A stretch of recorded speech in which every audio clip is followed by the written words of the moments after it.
Salut à tous, j'espère que vous allez bien aujourd'hui. FAQ, après la victoire du Barça contre Alaves hier, on y va, c'est parti.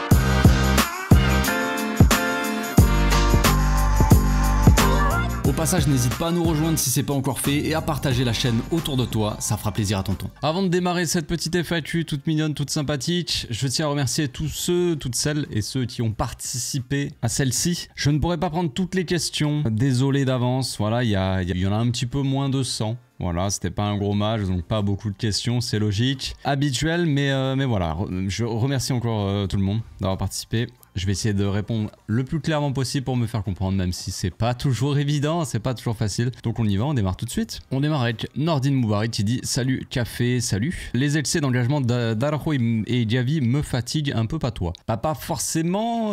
Après, quand on sort de ce match-là, ce qui me fatigue, je dirais pas que c'est les engagements l'engagement de certains joueurs du Barça. Ce que je nous trouve quand même assez sympathique sur le terrain, ce qui n'est pas forcément le cas ce qui n'a pas été le cas en tout cas d'Alaves hier. Eux, ils ont mis beaucoup d'engagement. Le problème, c'est que nous, on met de l'engagement et dès qu'on en met un petit peu, on prend un carton. Et quand on prend beaucoup d'engagement, il n'y a jamais de carton en face. En tout cas, c'était le cas contre Alaves. Donc voilà, moi, ça ne me fatigue pas que des joueurs mettent un peu de l'engagement tant qu'il n'y a pas de danger, on va dire. Après, Gavi, oui, il s'est cogné la tête. Bon, il a mis une tête, il s'est raté. Et au lieu de mettre la tête dans le ballon, il a mis dans la tête de l'autre joueur. C'est un accident. J'appelle pas ça un excès d'engagement. J'appelle ça juste du football, quoi, personnellement. Après, Ronald, il n'a pas forcément été plus violent que ça, j'ai pas trouvé en soi hier, donc ça ne m'a pas frappé, non. Ensuite il y a Mo Balagodo qui dit « Salut café, après une défaite du Real, crois-tu que la Liga va se relancer vu qu'ils affronteront les Colchoneros la semaine prochaine ?» Eh bien salut. Avant tout, ouais, je pense que la Liga peut être relancée. Après, en soi, elle n'était pas perdue. On l'avait dit, en soi. Mathématiquement, c'était pas forcément perdu. On sait que le Real peut avoir un petit peu de mal par moment. On l'a vu contre l'Espagnol. Enfin, pour ceux qui ont regardé le match, moi, c'est pas mon cas, mais disons qu'on a vu dans le résultat, en tout cas. Ils ont eu un peu de mal à gagner, et puis ils ont fini carrément par perdre. Peut-être que oui, il y a une petite polémique, grosse polémique. Enfin, ça a fait une grosse polémique parce que c'était le Real. Mais le gars qui a marqué le but, il a fait un tacle assassin sur Mbappé, et jamais de la vie il aurait dû être sur le terrain. Peut-être que ça aurait changé la physionomie du match, peut-être qu'il y aurait eu juste un 0-0, en tout cas peut-être qu'il n'aurait pas marqué puisqu'il n'aurait pas été sur le terrain, c'est logique. Mais oui, il aurait dû prendre un rouge. Le Real s'est plaint et quand le Real se plaint, l'arbitre est suspendu. Donc l'arbitre de la rencontre plus l'arbitre de la VAR de ce match-là ils ont été suspendus jusqu'à nouvel ordre. Ça me fait rire. Ça me fait extrêmement rire. Bref, mais c'est pas ça le sujet. Est-ce que la Liga allait relancer? Pour moi, comme je l'ai dit, elle n'était pas forcément perdue en soi. Ça allait être forcément très compliqué et puis il fallait enchaîner les résultats positifs. Surtout, il faut qu'on soit régulier tout au long de la saison, jusqu'à la fin de la saison, en tout cas pour la deuxième partie. Et voilà, si nous, on arrive à gratter des points pendant que nos adversaires directs au classement, ils perdent des points par-ci par-là, sachant que, comme tu le dis, il y a le derby de la semaine prochaine, il y aura moyen de gratter des points, que ce soit sur l'Atlético, sur le Real ou sur les deux, tout simplement. Ensuite, il y a Mas Telmi Lodia qui dit « Trouves-tu qu'après l'entrée d'Eric Garcia, la défense a mieux géré la ligne ?» Possible. Là, comme ça, je dirais à première vue que oui, mais bon, en soi, j'ai pas l'impression qu'on ait eu...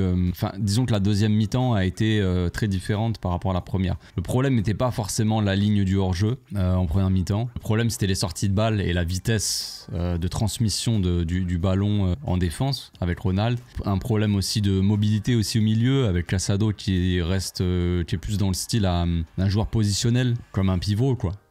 Alors que De Jong bouge un petit peu plus partout et t'apporte un petit peu plus de mouvement et de disponibilité, quoi. Donc tu peux plus facilement le trouver. Et puis en plus de ça, Garcia qui est plus à l'aise dans les passes. Donc voilà. Pour moi, c'était pas forcément un problème en soi de hors-jeu, même si on sait que Ronald, dans le dernier match, enfin pas à Alaves, mais le match d'avant, il a eu beaucoup de mal à s'aligner.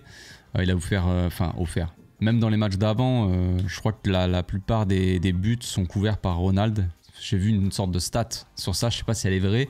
Mais c'est vrai que quand on regarde un petit peu les buts, s'il y en a un qui couvre, généralement c'est plutôt lui depuis son retour. Donc il a un peu de mal à s'adapter à ça. Pas forcément étonnant, moi je trouve que c'est pas étonnant parce que je l'avais dit déjà bien avant son retour. J'avais dit que Ronald était pas du genre à défendre en avançant, mais plutôt en reculant. Donc s'aligner et tout ça, il va avoir un peu de mal à s'adapter. On va voir s'il va y arriver ou non. pour le moment c'est compliqué. Ensuite il y a Amine qui dit Bob il joue à quoi au fait, donc pour ceux qui n'ont pas compris c'est Robert, Bob. Il joue à quoi au fait? La seule chose en commun avec le foot aujourd'hui c'est le ballon, la pelota. Robert, bon voilà, il est sur la lancée de ses derniers matchs, de ses dernières perfs. Maintenant il a marqué, il a été décisif, donc c'est au moins ça je dirais.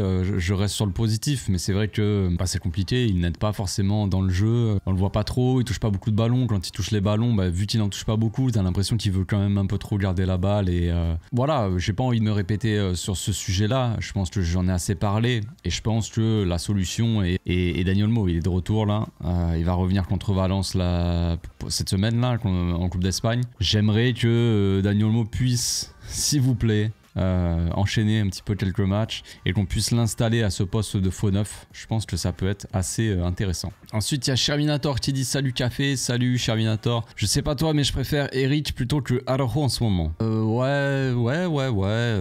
il y a Inigo qui est de retour aussi, donc ça va faire plaisir. Moi j'ai un peu de mal avec les sorties de balles de Ronald. De toute façon ça a toujours été le cas, c'est pas nouveau, mais je vous avoue que c'est assez drôle parce que j'ai l'impression que maintenant que, enfin je sais pas comment dire ça, mais il y a beaucoup de supporters qui s'en rendent compte vraiment que ça nous pose problème d'avoir un défenseur qui ne sait pas qui ne sait pas bien sortir la balle et qui a du mal à sortir le ballon, alors que ça a toujours été le cas. On a toujours eu besoin au Barça, dans notre façon de jouer, dans notre manière de jouer, de défenseurs qui savent bien sortir le ballon. Et là, j'ai l'impression que ça devient un problème parce qu'on a connu Cubarsí, Nigo Martinez en début de saison, parce que les défenseurs sont très importants et que tout part, toutes nos actions, la construction, ça part d'une bonne passe d'un défenseur, d'un cassage de ligne, quelque chose comme ça, pas juste un dégagement d'un défenseur. J'ai l'impression que les supporters s'en rendent compte maintenant en fait que Ronald peut être un boulet dans les sorties de balle, mais c'est le cas depuis qu'il a démarré en soi. Mais c'est sauf qu'on n'avait pas forcément de défenseurs peut-être un peu mieux dans la relance, ou en tout cas peut-être qu'à une époque on avait Piqué ou même Garcia.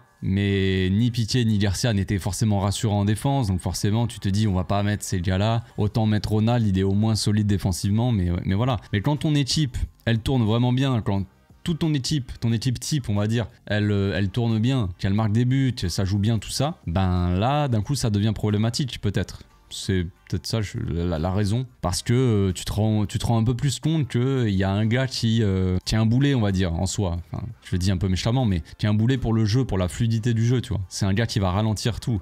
T'as Lewandowski en attaque et puis t'as Ronald là. C'était pas forcément un problème d'avoir Lewandowski qui ralentissait le jeu quand il y avait pas forcément d'équipe, ça tournait pas bien, qu'on galérait un petit peu à jouer et ça posait pas de problème que Ronald soit là non plus en défense. Mais maintenant que le jeu va plus vite, que le jeu est plus fluide, qu'on marque plus de buts, on a toujours envie que le Barça joue encore mieux, tu vois, propose des bons matchs, que d'un coup s'il y a un joueur qui est là, qui ralentit le jeu, tu vois un peu plus ses points faibles, ça ressort un peu plus peut-être qu'avant, je dirais, je sais pas. Mais c'est bizarre ce truc là, tout le monde d'un coup, on dirait que tout le monde se rend compte que Ronald est un problème à la relance. Ensuite il y a Théodore Girado qui dit ne trouves-tu pas que Pedri et De Jong sont hyper complémentaires, ça devrait être notre paire de milieu direct. Bon, en vrai de vrai ça demande à pousser un petit peu la réflexion un peu plus loin, mais là comme ça je dirais pas que c'est forcément évident, parce que je dis pas qu'ils ont le même profil, mais en soi c'est deux milieux qui aiment bien garder le ballon.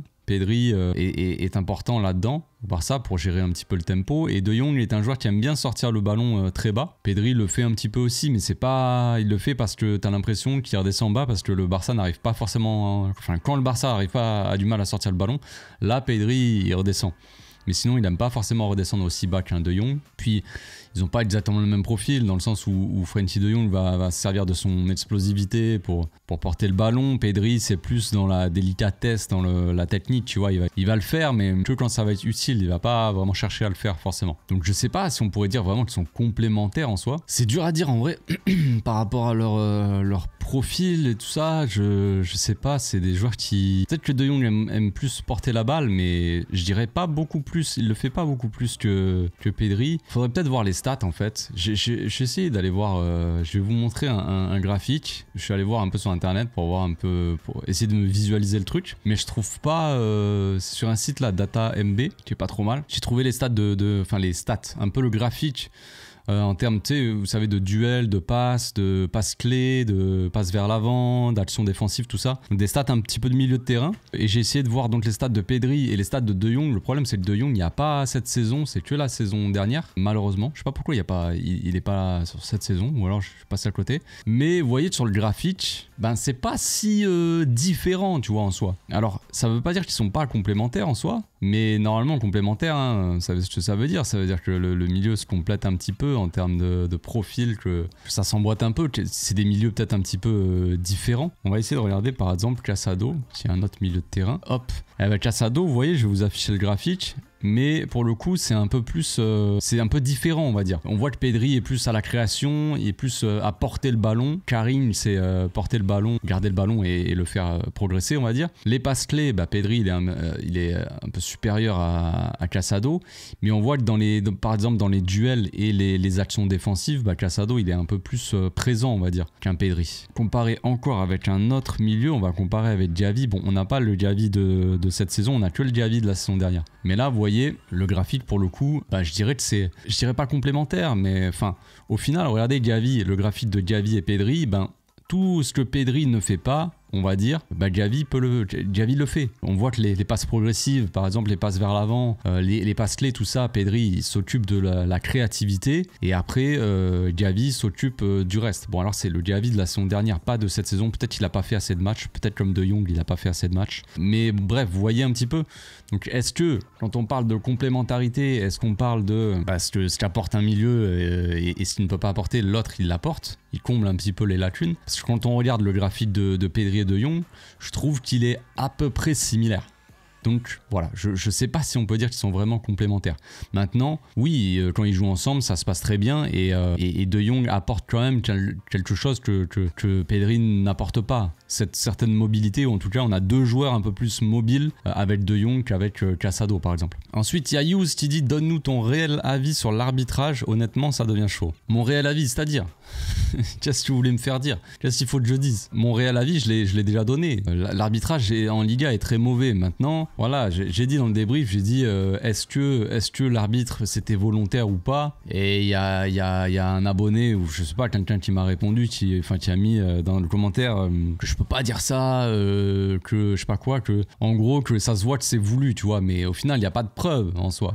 Je peux pas vous dire oui cet arbitre il a fait exprès machin, c'est voulu. Maintenant clairement si tu veux pas mettre de carton jaune dans ce match là contre Alaves, en parlant d'arbitrage on va juste parler du match contre Alaves, que l'arbitre ne mette pas de carton jaune et laisse faire un petit peu les joueurs d'Alaves, c'est volontaire de toute façon. Il a pas oublié qu'il avait des cartons jaunes dans sa poche, tu vois. Il a volontairement fait le choix de ne pas mettre de carton jaune, en tout cas pas quasiment pas pendant très longtemps. Il a pas mis de carton jaune. Je crois que le premier carton, je vais aller vérifier vite fait parce que j'ai plus la minute. Le premier carton pour le joueur d'Alaves, c'est à la 55e minute, alors qu'il y en a eu des fautes. Quand on regarde un peu les stats, bon après il y a les fautes sifflées, non sifflées, vous allez me dire. Elles sont où les fautes? Je crois pas que j'ai les fautes. J'ai les tacles. Il y a 11 tacles en première mi-temps de la part d'Alaves, mais j'ai pas de faute en soi, malheureusement. Mais nous on prend 2 cartons jaunes en première mi-temps. Eux ils en prennent un à la 55e et sachant qu'il y a quand même le deuxième carton qu'ils ont pris, c'est un joueur ou quelqu'un qui était sur le banc. Je sais pas si c'est un joueur ou un membre du staff, mais en tout cas c'était pour contestation, il était sur le banc, c'était même pas sur le terrain. Enfin avec le nombre de fautes qu'il y a eu, voilà, clairement l'arbitre a volontairement pas mis de carton jaune, en tout cas pas beaucoup, à l'équipe d'Alaves. C'est tout. Après, je peux pas en dire plus.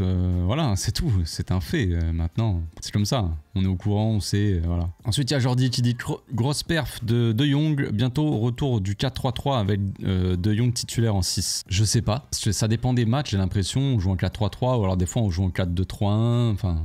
Pseudo 4-2-3-1, disons, avec un double pivot.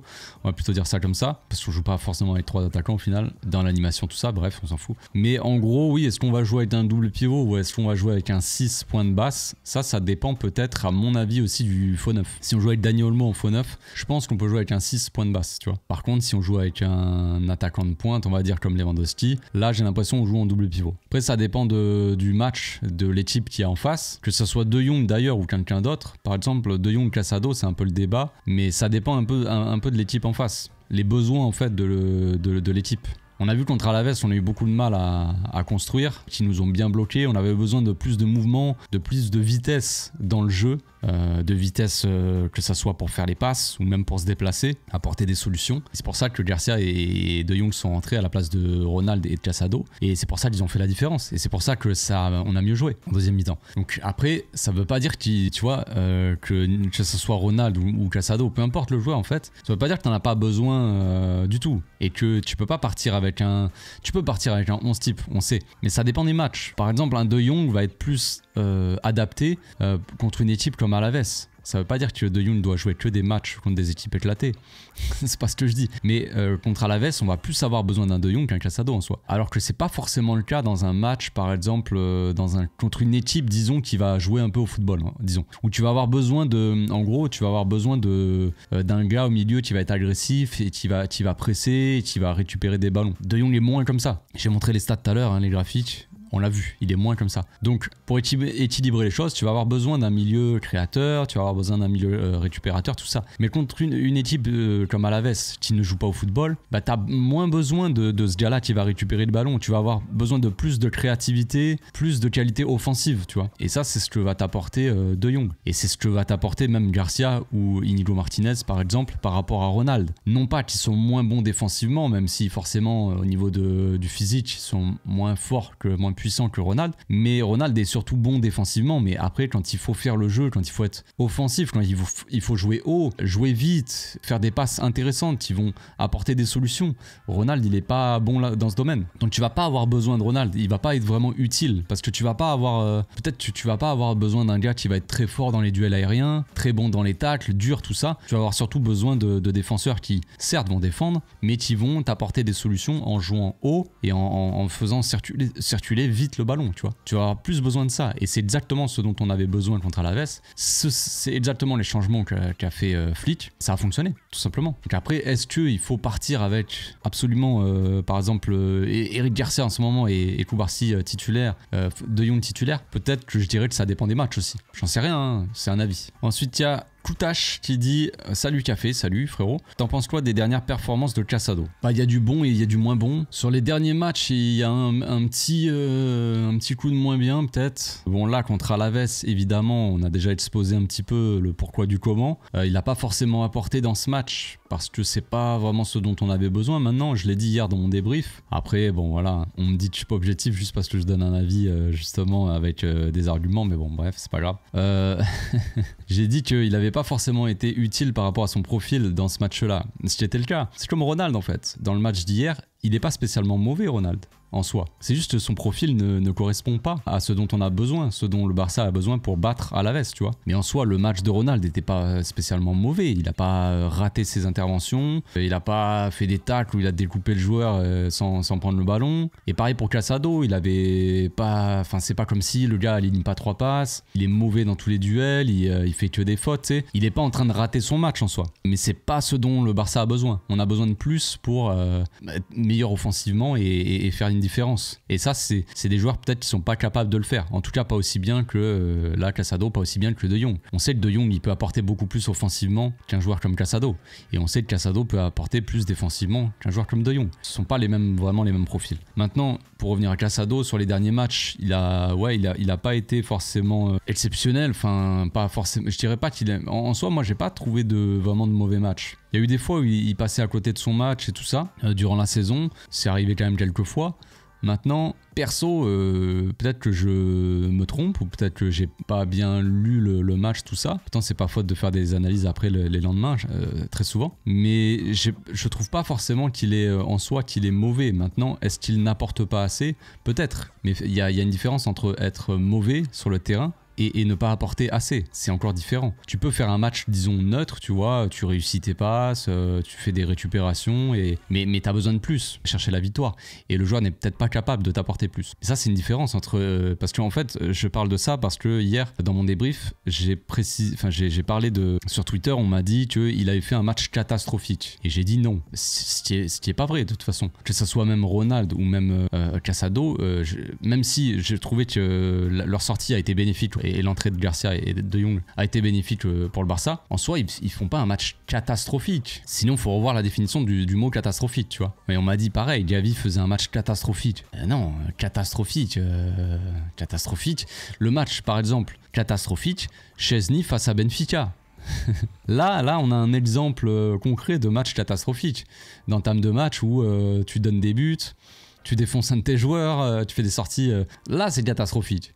Mais bon, voilà. En soi, sur les derniers matchs, voilà, Casado, il y a un petit coup de moins bien, mais comme j'ai dit, ça correspond un petit peu à des matchs, par exemple, quand on prend l'Atalanta et Alaves, les 2 derniers matchs, c'est des matchs très fermés où tu as besoin de plus pour faire des différences offensivement. Quand c'est très fermé dans l'axe, ben ouais, il va avoir un peu de mal peut-être à se démarquer. Et puis quand tu vas le trouver, ça va pas être le joueur qui va faire des différences balle au pied, un peu comme De Jong, tu vois. Quand tu te donnes la balle à De Jong, tu sens que techniquement il est beaucoup plus fort, qu'il peut faire des différences par son accélération, tout ça. C'est pas comme ça que joue Casado, c'est pas ce style de joueur là, quoi. Il y a ce débat là, de toute façon, vu que De Jong revient bien, j'ai l'impression que vu que De Jong revient bien et qu'il a souvent été mis à la place de Casado, il est souvent rentré à sa place, j'ai l'impression qu'il y a ce débat qui s'est installé de dire que Casado d'un coup n'est plus fort, tu vois. Il a été fort en début de saison quand il n'y avait personne, mais là, vu que De Jong revient bien, bah, ça veut dire forcément que Casado est moins fort. Pas forcément, ça veut dire que De Jong revient bien et que peut-être que dans un certain contexte de match, il va être mieux, tu vois, plus adapté. Mais je suis pas sûr que ça veut dire vraiment que Casado est vraiment mauvais, quoi. Après, c'est, je sais pas, c'est la vision de chacun, j'ai envie de dire. Ensuite, il y a Martin qui dit « Frenkie monte en puissance, cela va être dur de ne pas le titulariser s'il retrouve son prime, ton avis ?» Oui, s'il est à son prime. Maintenant, c'est de savoir à quel poste, en soi. C'est de savoir à quel poste. Est-ce qu'il faut le titulariser en 6? Est-ce que ça dépend des matchs? Tout dépend des matchs, tu vas le mettre en 6 en soi. Est-ce que tu le mets dans un double pivot, par exemple, avec Pedri à côté de lui? Est-ce que Pedri, tu le fais jouer un peu plus haut? Par exemple, si on a le retour, hein, je donne un exemple, de Dani Olmo. Si Dani Olmo joue en faux 9, est-ce que, si on passe avec un 6, est-ce que c'est Frenkie qui joue en 6? Ou est-ce que Frenkie va jouer milieu relayeur un peu plus haut, une sorte de milieu un peu box-to-box, un peu comme il aime bien faire là, où il bouge, il redescend et tout ça, avec Casado et avec Pedri? Ou est-ce que tu mets donc Frenkie en 6, Pedri, Gavi, si dans l'optique où Olmo joue faux 9 par exemple. Si Olmo joue au milieu, bah du coup oui, à ce moment-là, à voir Pedri joue à côté et à voir si tu mets soit Casado, soit Frenkie en 6. Mais oui, si De Jong retrouve son prime, on va dire, c'est un joueur qui peut prétendre à être titulaire, largement. Il l'a prouvé la saison.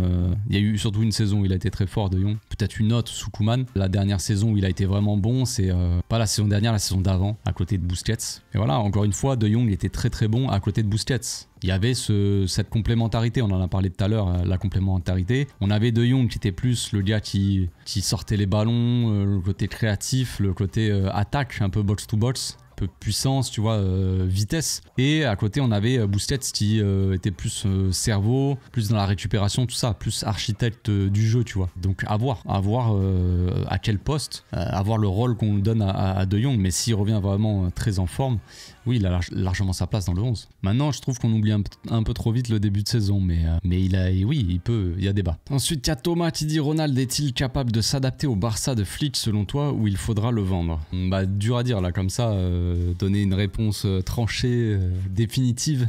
Mais moi, je reste sur ma première impression. Je l'avais déjà dit. Ça avait peut-être fait un petit peu débat à ce moment-là. Enfin, c'est pas non plus pour ceux qui ont vu la vidéo, disons. Peut-être qu'il y en a qui étaient un petit peu piqués, un petit peu outrés. Peut-être des fans de Ronald qui étaient là, non, tu dis n'importe quoi. Je me souviens pas très bien, mais c'est vrai qu'avant que Ronald revienne de blessure, quand il était un peu sur le point de revenir, ça a commencé à parler de lui et qu'on voyait que Cubarsí et Nigo c'était très fort en défense. Bah effectivement, j'avais dit que Ronald n'avait pas forcément, enfin, de ce que j'ai vu de Ronald depuis qu'il a démarré au Barça, peu importe les coachs qu'il a eu et peu importe son amélioration, sa progression, ça n'a pas été, même s'il a progressé un peu dans les sorties de balle avec Xavi, mais c'était pas non plus fou. Par rapport à tout ce que j'avais vu, j'avais dit qu'il ne serait pas forcément adapté au système de Flick. Maintenant, je savais pas comment ça allait se passer. Et peut-être que le gars peut s'améliorer encore, hein. Peut-être qu'il va réussir à s'adapter, peut-être que... Mais je suis désolé, mais les sorties de balles, il deviendra jamais un Cubarsí, Ronald. Tu peux pas arriver du jour au lendemain et faire des sorties de balles de ouf, avoir une qualité, une aisance technique, tout ça. Soit tu l'as de base par rapport à ton corps, en fait. Soit tu l'as pas. Et Ronald n'est pas... Il est grand, il est puissant, il est costaud, il est pas agile, il est pas habile avec son corps. Regardez le Cubarsí quand il se déplace, c'est fluide, tu vois. Tu vois qu'il a l'agilité, la fluidité, tu vois, de son jeu. Ronald, tu vois que c'est tout en puissance et c'est pas très fin. Tu vois qu'il sera jamais, il aura jamais cette petite technique, cette précision. Donc, bref. Donc est-ce que Ronald va réussir à s'adapter? J'en sais rien. Est-ce qu'il faut le vendre? Je dis qu'on n'a pas forcément actuellement là. Après c'est peut-être qu'on va me dire la culture de l'instant, mais c'est vrai qu'avec un coach comme Flick et notre manière de jouer, bah Ronald à l'heure actuelle pour moi il n'est pas titulaire. Avec tout le monde en forme, Cubarsí, Nico Martinez au top de leur forme et même Ronald au top de sa forme, pour moi Ronald il est sur le banc. Qu'est-ce qu'il faut le garder sur le banc?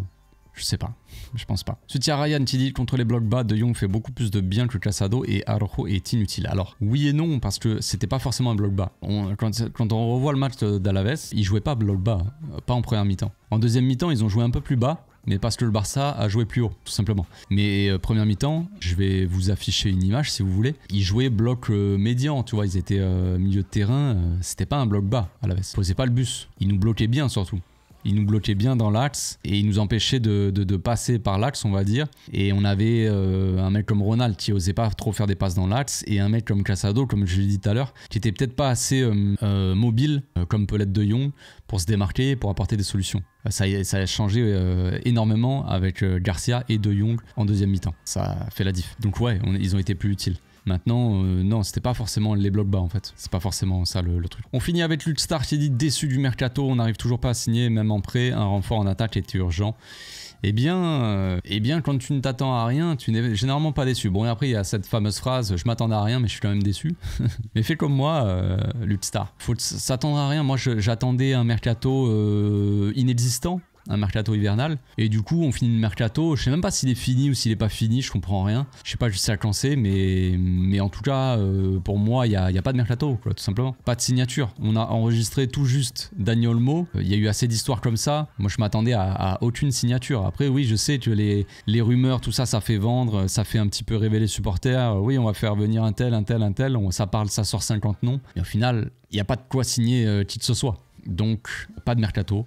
Zéro signature et on verra l'été prochain. Flick va devoir se débrouiller avec l'équipe Chila jusqu'à la fin de la saison. Pour le moment, il arrive à se débrouiller quand même avec une équipe, un effectif qui était très réduit en début de saison, avec beaucoup de blessures. Gavi, De Jong notamment au milieu, même Ansu Fati qui a été beaucoup absent en attaque, défense où il n'y avait pas Ronald, il n'y avait pas Christensen, on n'avait que 2 défenseurs centraux. Donc il avait même les latéraux, pas beaucoup de choix. Donc un effectif assez réduit pour Flick. Il a réussi à faire quand même de très belles choses et faire un gros début de saison avec cet effectif-là. Il aura un effectif un peu mieux, on va dire, en deuxième partie de saison parce qu'il y a eu les retours des blessures et retour en forme de Jong. Gavi aussi qui est de retour, qui est mieux. Puis en défense, voilà, on a un peu plus de choix. Voilà, faudra qu'il fasse avec en espérant qu'il réussisse à gagner des trophées avec cet effectif-là.